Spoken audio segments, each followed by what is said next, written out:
Hello students. So last video में हमने कुछ एक बेसिक कंसेप्ट्स किए थे और उन्हीं बेसिक कंसेप्ट्स को आगे मैं फिर कंटिन्यू कर रहा हूँ in the shape of this second video. So next definition is gradient. अब याद करो, इनको मैं बार बार बोल रहा हूँ, ये याद करने पड़ेंगे तभी आपका काम चलेगा। तो ग्रेडियंट क्या होता है, देखिए ज़रा।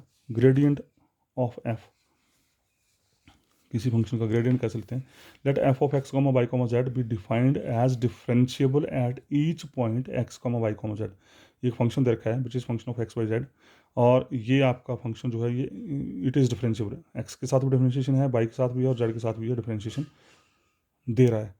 इन certain region of space, in certain region of space the gradient of F is written as. तो ग्रेडियंट ऑफ एफ को कैसे लिखते हैं हम, ये देखो GRAD शॉर्ट फॉर्म में इसको पढ़ते हैं हम ग्रेडियंट एफ या del vector into F. Del vector into F, grad का मतलब डेल वेक्टर। और डेल वेक्टर क्या था, अभी देखा आपने लास्ट वीडियो में देखा था पीछे। ग्रेड क्या होता है, डेल वेक्टर क्या होता है, इसको डेल बोल लो या ग्रेड बोल लो, एक ही बात है। आई करली वर करली एक्स प्लस जे करली वर करली वाई प्लस के करली वर करली जेड, या करली वर करली एक्स आई, या आई आगे भी लिख सकते हैं, जे आगे लिख सकते हैं, के आगे लिख सकते हैं, इसमें कोई दिक्कत नहीं, ऑफ एफ। तो इसका मतलब हुआ कि आपने इस एफ को with respect to X, with respect to Y, with respect to Z differentiate करना। तो क्या बन जाएगा, curly F over curly x I, curly F over curly Y J, curly F over curly Z के। और क्योंकि आई जे के यहाँ इन्वॉल्व हैं, so this is a vector quantity. इसका मतलब grad of any function is always a vector quantity. याद करो, ग्रेड एफ क्या हो गया, curly F over curly x आई plus curly F over curly Y जे plus curly F over curly Z K. Second है divergence of F. Divergence of F को कैसे लिखेंगे, DIV F vector या डेल डॉट। ये जो डेल ऑपरेटर है, जब इसके साथ कुछ नहीं लगा है तो इस दिस इज कॉल्ड ग्रेड। जब इसके साथ आपने डॉट लगा दिया तो then this is called divergence. याद करो इसको।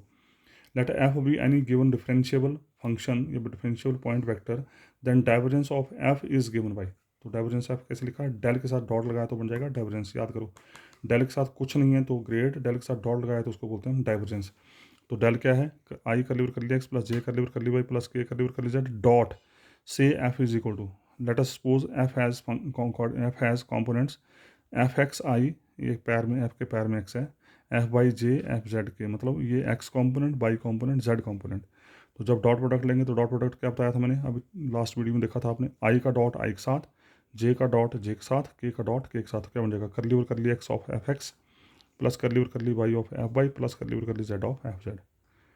ठीक है जी। तो यहाँ पर कोई आई जे का इन्वॉल्व नहीं हो रहा, तो this is a scalar quantity. तो मेंशन किया देखो, फिर F is equal to F X I plus F Y J plus F Z K. तो दो चीज़ें सीखी आपने, ग्रेड एफ और डाइवर्जेंस एफ। ग्रेड एफ में सीधा ही डेल ऑपरेटर से एफ को ऑपरेट करना है, और डाइवर्जेंस में डेल ऑपरेटर को एफ कॉम्पोनेंट से ऑपरेट करना है।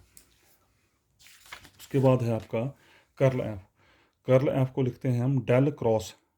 अब तीन चीज़ें हो गई आपके पास, जब डेल के साथ कुछ नहीं लगा तो इट इज़ ग्रेड, जब डेल के साथ डॉट लगा दिया देन इट इज़ डाइवर्जेंस, अब डेल के साथ क्रॉस लगा दिया तो दिस इज कर्ल। और कर्ल कैसे सॉल्व करेंगे, पहली रो में आई जे के, दूसरी रो में डेल ऑपरेटर के कंपोनेंट, डेल ऑपरेटर के कंपोनेंट कहते हैं करली वर करली एक्स, करली वर करली वाई, करली वर करली जेड, और तीसरी रो में एफ के component F X F Y F Z. ठीक है, and this is again a vector quantity. जब आप इस डिटर्मिनेंट को खोलेंगे तो उसमें आई जे के इन्वॉल्व होंगे, so it is a vector quantity. तो तीन चीज़ें देखिए, ग्रेड, डाइवर्जेंस एंड कर्ल। उसमें से ग्रेड और कर्ल होते हैं वेक्टर क्वांटिटीज़, और डाइवर्जेंस होता है आपका स्केलर क्वांटिटीज़। उसका फिर रिजल्ट है हमारे पास कर्ल ग्रेड। याद करिए इसको, ये हमारे पास प्रूफ है इनके बकायदा, पर यहाँ पर हम सिर्फ यूज़ करेंगे।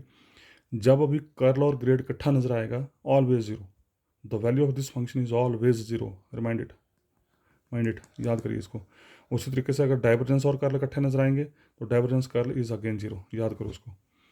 कर्ल ग्रेड हमेशा जीरो होता है, डाइवर्जेंस कर्ल हमेशा जीरो होता है, ये यूज़ करने में आगे जाके ध्यान रखना है। उसका कर्ल ऑफ एफ,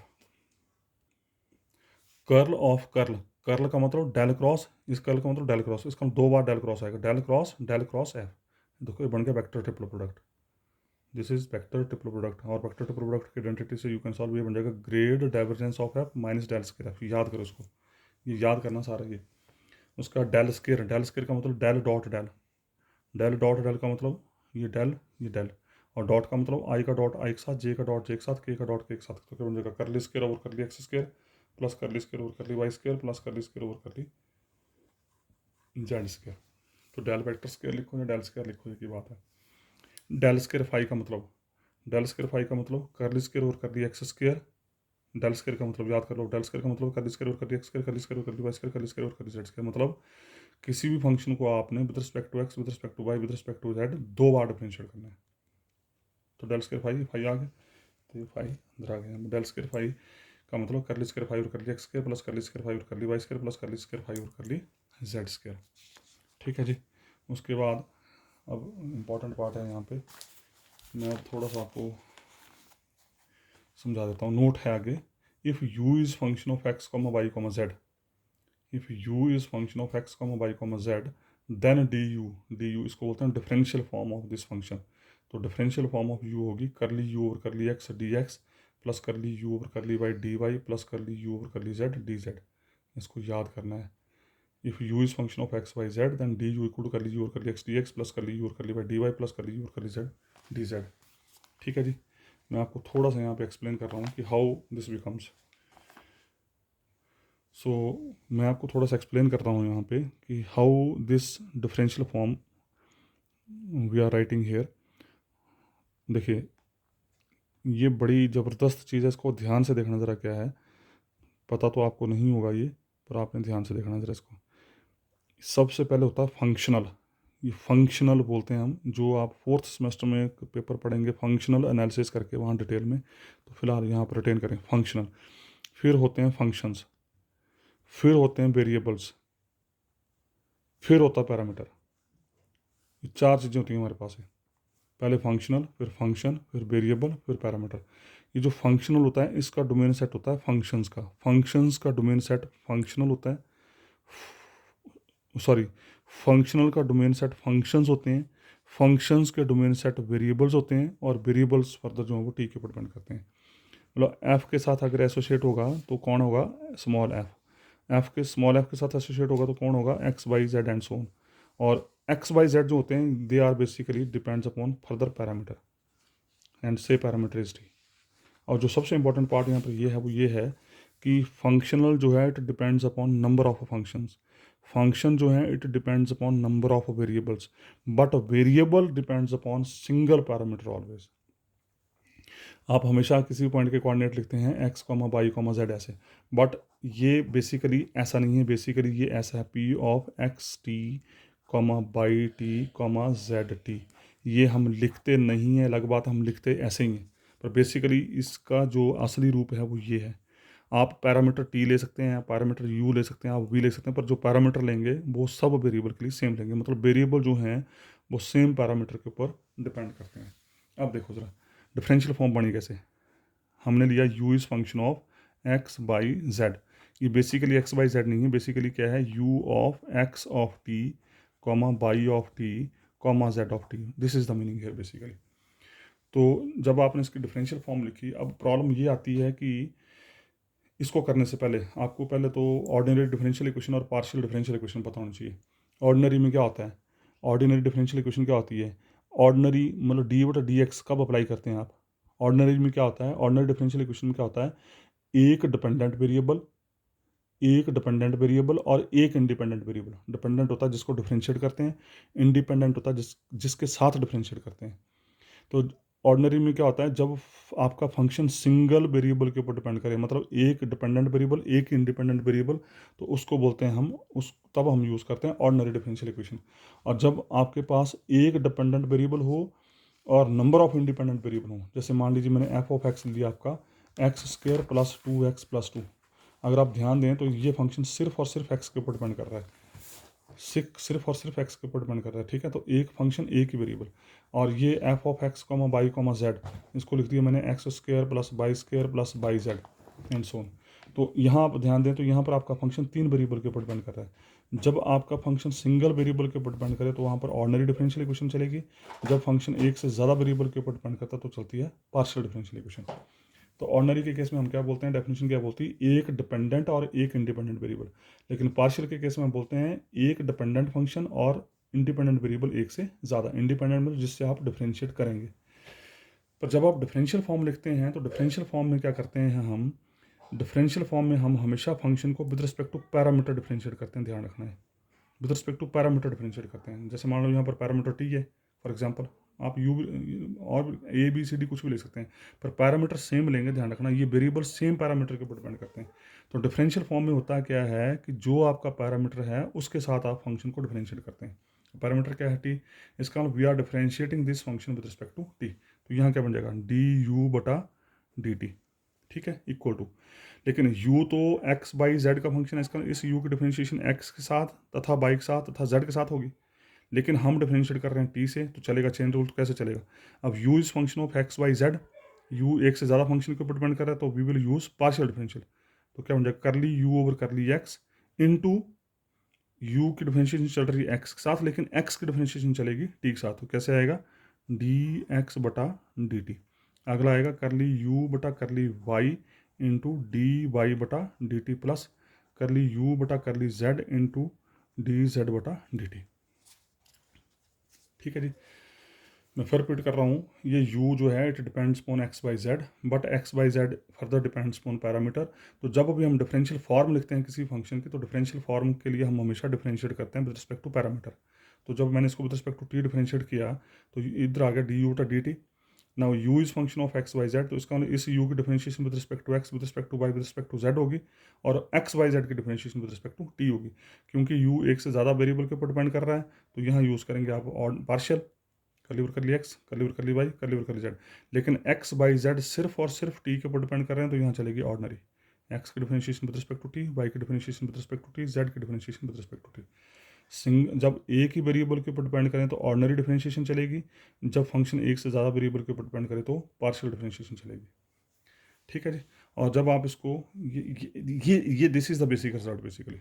और जब इसको आप इसको एक और फॉर्मूला लिखते हैं, कैसे लिखते हैं? और we can write it as और d you equal to curly u बटा curly x D x plus curly u बटा curly Y D Y plus curly u बटा करली जेड डी जेड। ऐसे लिखो या ऐसे लिखो, ये एक ही बात है।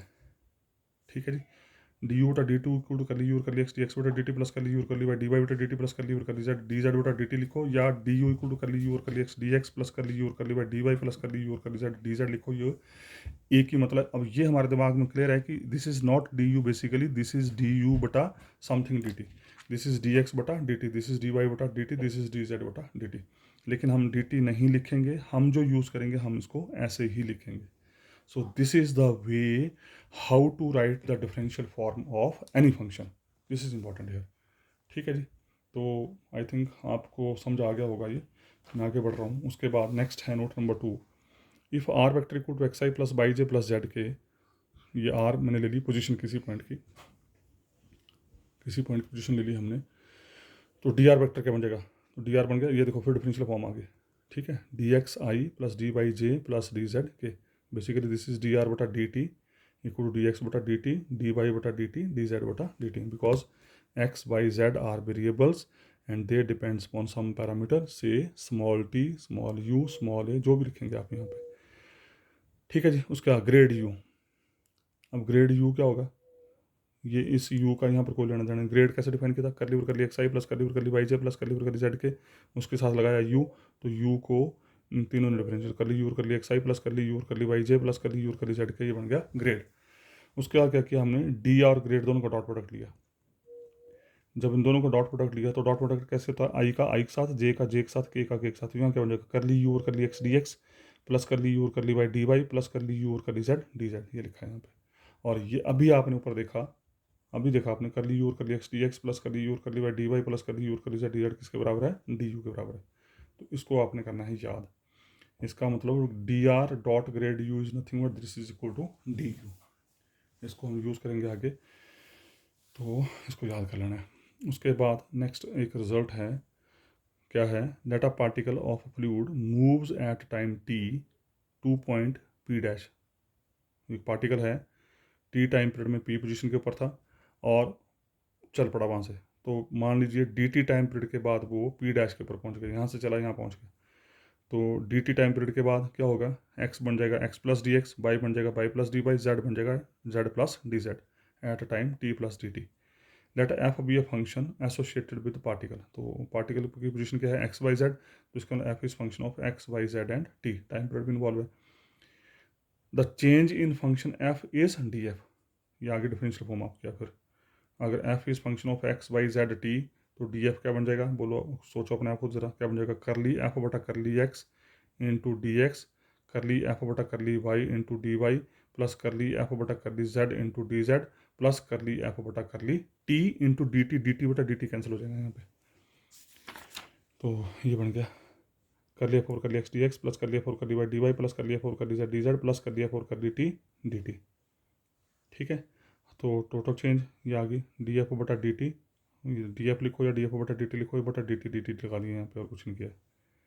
ठीक है जी, यहाँ डी टी, यहाँ डी टी, यहाँ डी टी, यहाँ डी टी, यहाँ डी टी, तो अल्टीमेटली बन गया आपका करली एक्स और curly T, this is not curly but this is D x बटा D T, because X is function of T only, तो डी चलेगा यहाँ पे, और डी एक्स बटा डी टी अभी थोड़ी देर पहले तो नहीं, पिछले वीडियो में आपको क्लियर किया था, डी एक्स बटा D t is the rate of change of displacement component along axis, जिसको बोलते हैं हम वेलोसिटी अलॉन्ग एक्स एक्सिस। तो डी एक्स बटे डी टी को हमने नाम दे दिया स्मॉल यू, करली एफ और करली वाई डी वाई बटे डी टी को नाम दे दिया हमने स्मॉल वी, करली एफ और करली जेड डी जेड बटा डी टी को नाम दे दिया हमने स्मॉल डब्ल्यू, और लास्ट में करली एफ और curly T as it is, D T बटा डी टी कैंसिल हो गया।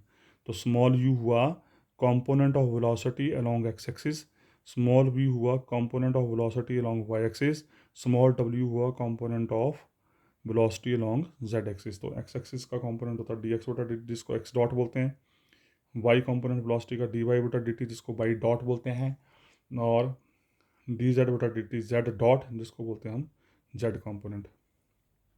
ठीक है जी, और दिस इज नथिंग बट ये चीज़ यू कर लिया फोर कर लिया एक्स प्लस वी कर लिया फोर कर ली वाई प्लस डब्ल्यू कर लिया फोर कर ली जेड, इसको लिखा मैंने v vector dot del vector, v vector dot del vector into f, f तीनों में देखो, यहाँ एफ यहाँ एफ यहाँ एफ, बार आ गया, प्लस कर लिया फोर कर लिया टी एज इट इज। अब ये आप कर सकते हैं वी डॉट डेल, वी क्या है, वी क्या है यू कमा वी कमा डब्ल्यू, वी वेक्टर है you I plus we J plus W k बोल दो, या you comma v comma W बोल दो। डेल क्या है कर ली और कर ली एक्स आई प्लस कर ली और कर ली वाई जे प्लस कर ली और कर ली जेड के, तो क्या होगा आई का डॉट आई के साथ, आई का डॉट आई के साथ तो बन जाएगा यू कर लिया फोर कर ली एक्स। ये समझ आ रहा है, ये क्या है, यू है आपका, सॉरी क्या लिया आपने, कैपिटल वी, कैपिटल वी है you I plus we J plus W K, ये है यू वी, और डेल ऑपरेटर है आपका करली ओवर करली एक्स आई plus curly over curly Y जे plus curly over curly Z K, तो we dot del क्या बन जाएगा, वी डॉट डेल क्या बन जाएगा, तो curly over curly x u plus curly v over curly y plus curly डब्ल्यू over curly z. ठीक है जी, सॉरी मैं गड़बड़ कर गया कुछ, ये अंदर नहीं आएंगे, ये पीछे आएंगे यहाँ पे, तो इसका डॉट इसके साथ you curly over curly x, यहाँ आ जाएगा plus v curly over curly y plus डब्ल्यू करली ओवर करली जेड। मैं इसको दोबारा साफ करके लिख देता हूँ, जब इनका डॉट पटा कर लेंगे तो बन जाएगा you curly over curly x plus v curly over curly y plus डब्ल्यू करली ओवर करली जेड, ये बन गया आपका वी डॉट डेल। तो जब वी डॉट डेल ये आ गया, इसको जब आप एफ से ऑपरेट करेंगे तो यहाँ लग जाएगा एफ, तो ये बन जाएगा यू कर लिया फोर कर लिया एक्स प्लस वी कर लिया फोर कर ली वाई प्लस डब्ल्यू कर लिया फोर कर ली जेड, तो इसका यू कर लिया फोर कर लिया एक्स प्लस वी कर लिया फोर कर ली वाई प्लस डब्ल्यू कर लिया for curly Z is nothing but this is V dot del into F, यही हमने यहाँ लिखा है V dot del into F plus curly for कर ली टी। ठीक है, तो अल्टीमेटली आपने यहाँ क्या लिया था, D d T of small F. अब देखो ज़रा, अगर एफ मैं यहाँ से हटा दूँ, देखिए ज़रा एफ को मैंने यहाँ से हटा दी तो क्या बचेगा, डी बटा D T equal to v dot del plus curly कर डी टी, तो स्मॉल डी बटा D T equal to v dot del plus curly कर d t, small d d t is equal to v dot del plus curly कर d T, और इसको करना है याद, इसको हम मैक्सिमम यूज़ करेंगे आगे। तो यहाँ पर कई बार क्या करता है, इस स्मॉल डी बटा डी टी की जब हम कैपिटल डी बटा डी टी भी यूज़ करते हैं, तो इसको आपने ज़्यादा टेंशन में नहीं लेना, ये बहुत हर सेम प्लस कर ली ओवर कर ली टी, तो ऐसे लिखो या ऐसे लिखो, ये एक ही बात है। ठीक है जी, तो इसको भी हम आगे यूज़ करेंगे। मैं फिर रिपीट कर रहा हूँ, ये चीज़ें मैं जो आपको एक्सप्लेन कर रहा हूँ इनका पेपर से कोई लेना देना नहीं है, पेपर में कुछ भी नहीं आएगा ये, पर न्यूमेरिकल जो आगे फर्दर क्वेश्चन करने हैं वहाँ पर ये सारा कुछ यूज़ होगा, तो आपको ये मुखजबानी याद चाहिए सारे। उसके बाद आया हमारे पास ये कार्टेशियन टेंसर नोटेशन, नहीं this is again very important part here, tensor form. एक वेक्टर फॉर्म जो अभी देखी आपने, अब आ रही है टेंसर फॉर्म। तो here we denote the Cartesian coordinate of point p in 3 dimensional space, x Y z से लिखते थे। कार्टेशियन फॉर्म हम एक्स वाई जेड से लिखते थे, लेकिन टेंसर फॉर्म में एक्स वाई जेड को हम लिखेंगे x1 x2 x3। एक्स को लिखेंगे x1, वाई को लिखेंगे x2, जेड को लिखेंगे x3 इन टेंसर फॉर्म। ठीक है, तो ये टेंसर फॉर्म इतनी ज़बरदस्त चीज़ है यहाँ पे कि ये जो 10-10, 15-15 लाइन की क्वेश्चंस होती हैं उनको इमीडिएट रिड्यूस करके 1-2 लाइनों में लेके आ जाता है। जैसे अब टेंसर फॉर्म में x1, x2, x3 लिखो या सिंपल xi लिखो, एक ही बात है। We will write it as xi equal to 1 2 3। अब ये i हमें क्लियर होगा। अगर आप 3 डायमेंशनल स्पेस की बात करें तो i की वैल्यू 1 2 3 होगी।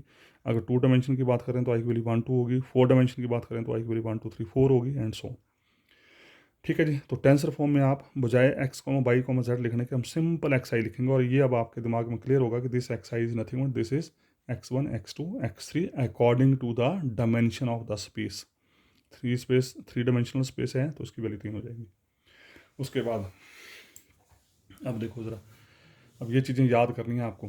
अल्फा आई जे एक्स जे का मतलब क्या? अब देखो यहाँ पर 2 स्फिक्स आ गए, एक आई स्फिक्स आ गया, एक जे स्फिक्स आ गया। इनको बोलते हैं टेंसर में, बार बार रिपीट कर रहा हूँ। Alpha I J X J, what it mean? Basically what it mean, इसका बेसिकली मतलब है summation I varies from 1 to 3, summation J varies from 1 to 3 alpha I J X J. लेकिन हम ये नहीं लिखेंगे, हम यही लिखेंगे, हम इसी को यूज़ करेंगे। पर इसका मतलब यहाँ पर यह है I varies from 1 to 3, J varies from 1 to 3, alpha I J X J. Why I varies from 1 to 3, J varies from 1 to 3? Because we are studying in 3-dimensional space. It is fixed. We are studying in 3-dimensional space, so that's why this I varies from 1 to 3, J varies from 1 to 3. अब देखो ज़रा, तो अब 2 समेशनें आ गई, तो 2 समेशनें different fixes के ऊपर आ गए, तो प्रोसीजर क्या होता है? एक को फिक्स करो और दूसरे को वेरी करो, या पहले एक को सॉल्व कर लो फिर दूसरे को सॉल्व करो। तो जैसे मैंने आई वेरीज फ्रॉम 1 to 3 फिक्स कर दिया, जे की वैल्यू 1 2 3 3, जे की वैल्यू 1 दी तो क्या बन जाएगा? अल्फा आई 1 एक्स 1, जे की वैल्यू 2 प्लस अल्फा आई 2 एक्स 2 प्लस अल्फा आई 3 एक्स 3। फिर आई की वैल्यू 1 2 3, आई की वैल्यू पहले 1 3, आई की वैल्यू 1 दी, तीनों में आएगी आई की वैल्यू 1, क्या बन जाएगी? Alpha 1 1 x 1 plus alpha 1 2 x 2 plus alpha 1 3 x 3 आ गया। फिर आई की वैल्यू 2 दी, अगले 3 बन गए। फिर आई की वैल्यू 3 दी, अगले 3 बन गए। तो अल्टीमेटली बोलने का मतलब ये हुआ कि ये जो इतनी बड़ी इक्वेशन थी, ये जो इतनी बड़ी इक्वेशन आई, इसको हम अगर टेंसर फॉर्म में लिखें तो ये इतनी सी रह जाती है। So this whole sum is basically equal to alpha I J X J. और ये आपको याद करनी है चीज़ें, ये रिटेन करनी है। ये देखो इतनी बड़ी इक्वेशन थी, देखो कितनी बड़ी इक्वेशन है, और इसको शॉर्ट फॉर्म में हमने ऐसे लिख दिया। तो अल्फा आई जे एक्स जे का बेसिकली मतलब ये है, तो you have to written it. ठीक है जी, जैसे नेक्स्ट देखिए ज़रा। उसके बाद कुछ एक रिजल्ट्स हैं। In tensor we denote partial derivative as. अब टेंसर फॉर्म में पार्शियल डेरिवेटिव कैसे लिखते हैं देखो ज़रा। जैसे देखो करली फाइव और करली एक्स आई, फाइव को डिफरेंशिएट कर रहे हैं with respect to x I. ये एक नहीं है, ध्यान रखना है। बेसिकली इट इज़ करली फाइव ओवर करली एक्स 1, करली फाइव ओवर करली एक्स 2, करली फाइव ओवर करली एक्स 3। ये 3 डेरिवेटिव को अकेला रिप्रेजेंट कर रहे हैं यहाँ पे, और इसको हम ऐसे लिख सकते हैं। करली फाइव और करली एक्स आई का मतलब फाइव कॉमा आई, कॉमे के इस साइड जो सुफिक्स लगा होगा, इसका मतलब है कि इस फाइव को आपने with respect to that x i differentiate करना है। कॉमा आई का मतलब with respect to x i differentiate करना है। जैसे करली स्क्वायर फाइव और करली एक्स आई स्क्वायर, 2 डेरिवेटिव है, तो उसको कैसे लिखेंगे? फाइव कॉमा आई आई, 2 बार आई लिखा है तो उसका इस फाइव को आपने 2 बार एक्स आई से डिफरेंशिएट करना है। या फिर करली फाइव और करली एक्स आई कॉमा आई, ऐसे भी लिख सकते हैं। ये याद करना है आपने, मैं बार बार बोल रहा हूँ ये। उसके बाद करली यू आई और करली एक्स जे, ऊपर क्या था? फाइव के साथ कोई फिक्स नहीं था, तो फाइव कॉमा आई हो गया, फाइव कॉमा आई आई हो गया। अब यहाँ पर क्या है? यू के साथ फिक्स लगा है, तो यू के साथ फिक्स लगा तो एज इट इज़ लिखेंगे इसको। यू आई जिसके साथ डिफरेंशिएट करना वो कॉमा लगा के इधर लगाना, बस ध्यान रखना। तो करली यू आई और करली एक्स जे का मतलब यू आई कॉमा जे, जिसके साथ डिफरेंशिएट करना है उसको इधर लगाना। मैं बार बार बोल रहा हूँ कॉमा की साइड। जैसे करली ए आई बटा करली एक्स आई का मतलब ए आई कॉमा आई। अब ये इसका मतलब देखो क्या है, खोल के। ए आई कॉमा आई का मतलब ए 1 1 प्लस ए 2 2 प्लस ए 3। इसका मतलब बेसिकली समेशन है। मैं बार बार बोल रहा हूँ ये प्रीवियस में देखा था आपने। ये अल्फा जे एक्स जे बेसिकली इसका मतलब है समेशन ऑन 2 सुफिक्स। जितने सुफिक्स होंगे उतने समेशन लग जाएंगे साथ में। तो यहाँ पर एक ही सुफिक्स है, यहाँ पर एक ही सुफिक्स है, तो इसका मतलब ये एक ही समेशन है I varies from 1 to 3। A 1 1 plus A 2 2 plus A 3 3, और ए 1 कॉमा 1 का मतलब कर ली ए 1 और कर ली एक्स 1, ए 2 2 का मतलब कर ली ए 2 और कर ली एक्स 2, ए 3 3 का मतलब कर ली ए 3 बटा curly X 3। And this is nothing but this is your divergence of a vector. ये आप देख चुके हैं पीछे, this is basically divergence of a vector. तो सिंपल है बिल्कुल ये। उसके बाद नेक्स्ट है कर्नेक्टर डेल्टा। क्रोनेकर डेल्टा याद करो, क्रोनेकर डेल्टा एक मैथमेटिशियन था क्रोनेकर, इसने एक रिजल्ट दिया था delta I J, del I जे इसको पढ़ते हैं हम, डेल आई जे, दो फिक्स हैं, इसकी दो ही वैल्यू होती हैं इस फंक्शन की। अगर आई और जे सेम होंगे देन वैल्यू इज़ वन, अगर आई और जे डिफरेंट होंगे देन वैल्यू इज़ जीरो। जैसे delta one one one, delta two two one, delta three three one, जैसे delta one two zero, delta two three zero, delta three two zero, delta four three zero, delta three four zero. मतलब I और J different होंगे तो value zero, आई और J same होंगे तो value one. जैसे delta i i, अब what is the meaning of delta i i? Summation I varies from one to three delta i i, so that's why we are writing sum delta one one plus delta two two plus delta three three means this is equal three. अब जैसे delta I J X जे का मतलब याद करो, delta I J X जे का मतलब क्या है? Summation I varies from one to three summation J varies from one to three delta I J X J. फिर क्या करना आपने, इन दोनों में से एक को वेरी करना। पहले जे, जैसे यहाँ पर क्या किया इसने, जे को वेरी कर दिया, जे की वैल्यू वन टू थ्री दी, जे की वैल्यू वन, जे की वैल्यू वन, जे की वैल्यू टू, जे की वैल्यू थ्री, ये आ गया। फिर आई की वैल्यू वन ये बना, आई की वैल्यू टू ये बना, आई की वैल्यू थ्री ये बना। तो अब इसमें क्या होगा, जो आई जे सेम होंगे वो तो वन बन जाएगा और बाकी जो डिफरेंट होंगे वो जीरो बन जाएगा। तो यहाँ पर क्या होगा, delta one one one, delta one two zero, delta one three zero, delta two one zero, delta two two one, delta two three zero, delta three one zero, delta three two zero, delta three three one. तो बचा क्या हमारे पास, X one plus X two plus X three. तो इसको करना है याद। इसका मतलब delta I J X J is nothing but this is equal to X one plus X two plus X three, ऐसे बोल लो, या delta I J X J equal to x I. याद करो, मैं बार बार बोल रहा हूँ, इसको याद करिए। तो दिस इज़ योर, देखो अब ये इतना बड़ा रिजल्ट जो था इसको शॉर्ट फॉर्म में हम delta I J X J equal to x I लिख सकते हैं। ठीक है जी। उसके बाद नेक्स्ट है गॉस डाइवर्जेंस थ्योरम। ये भी आपने लोअर क्लासेज में पढ़ी है। गॉस डाइवर्जेंस थ्योरम का यूज़ होता है कहाँ पे, जब अभी आपने सरफेस टू सरफेस इंटीग्रल को वॉल्यूम इंटीग्रल में कन्वर्ट करना। तो कैसे याद करना है, surface integral A vector dot N cap into D S, ये N cap into D S लिखो या सिंपल डी एस वैक्टर लिखो, एक ही बात है, दोनों का मतलब सेम है। क्यों? क्योंकि एन कैप होता है यूनिट वेक्टर और यूनिट वेक्टर होता है जब वेक्टर को उसी के मैग्नीट्यूड से डिवाइड कर दें। वेक्टर को उसी के मैग्नीट्यूड से डिवाइड करते हैं तो बन जाता है एन कैप, और डी एस वैक्टर मैग्नीट्यूड बोलो डी एस बोलो एक ही बात है। तो डी एस वैक्टर क्या बन जाएगा, n cap into D s. तो डी एस वैक्टर बोल लो या एन कैप डी एस बोल लो एक ही बात है। तो जो सरफेस इंटीग्रल होगा उसको वॉल्यूम में लिखेंगे तो क्या होगा, एन कैप डी एस या डी एस वैक्टर का बन जाएगा डी वी, इसका बन जाएगा डी वी, और इसके साथ जो वेक्टर लगा उसके साथ आ जाएगा डाइवर्जेंस। तो divergence of A into D V integration over V. So this is Gauss divergence theorem, same result. और टेंसर फॉर्म में आ जाएगा, ए वेक्टर की जगह ए आई, एन कैप की जगह एन आई डी एस। तो टेंसर फॉर्म में एन आई डी एस बन गया डी वी, और ए आई बन जाएगा करली ए आई बटे करली एक्स आई। और ये याद करना आपने, जब ऊपर और नीचे सफिक्स सेम होगा, जब ऊपर और नीचे सफिक्स सेम होगा तो this is always divergence, mind it. जब भी ऊपर नीचे सफिक्स सेम होगा तो इट इज़ ऑलवेज डाइवर्जेंस, और ऊपर नीचे सफिक्स डिफरेंट होगा then it is always grad. ये खास ध्यान रखना इसका, यहाँ पे ये सफिक्सेस सेम होंगे then this behaves like a divergence, अगर ये सफिक्सेस डिफरेंट होंगे तो this behaves like a grad. तो इसी के साथ मैं इसको यहाँ स्टॉप कर रहा हूँ, और फर्दर जो बाकी बेसिक्स हैं उनको फिर देखेंगे हम नेक्स्ट वीडियो में। So thank you very much.